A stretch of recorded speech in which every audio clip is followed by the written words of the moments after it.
Hello বন্ধুরা, কেমন আছেন সবাই? আশা করি সকলেই খুব ভালো আছেন।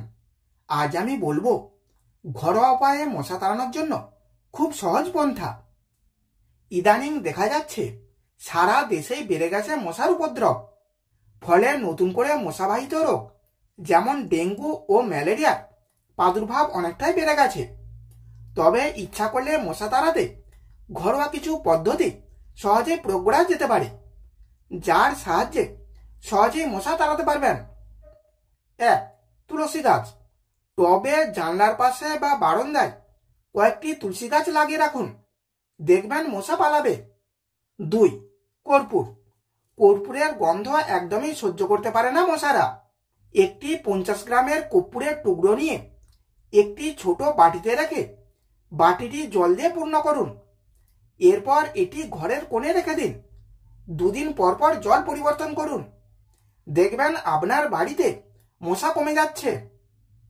3. নিম তেল। নিমের গন্ধ মশা সহ্য করতে পারে না। নিম তেল গায়ে মাখলে মশার কামড় থেকে রেহাই পাওয়া যায়।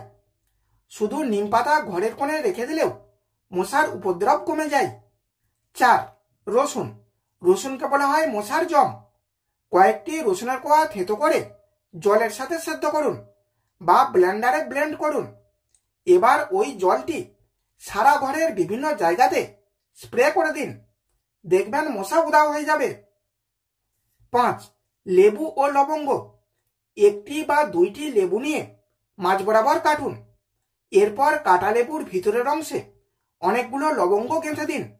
লবঙ্গের ফুলের অংশটুকু বাইরে থাকবে আর পিছনের অংশ লেবুতে গেঁথে থাকবে। এবার সেই লেবুর টুকরোগুলো প্লেটে করে রেখে ঘরের কোণে রেখে দিন। এর ফলে কিছুক্ষণের মধ্যেই আপনার বাড়িতে আর কোনো মশা দেখতে পাবেন না। 6. সুগন্ধি।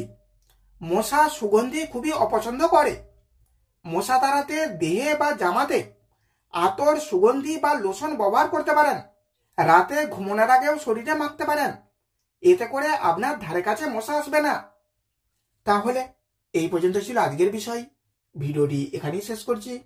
এখন একটি লাইক করে দিন, বন্ধুদের কাছে ভিডিওটি শেয়ার করে দিন এবং আপনার মতামত কমেন্টের মাধ্যমে জানিয়ে দিন।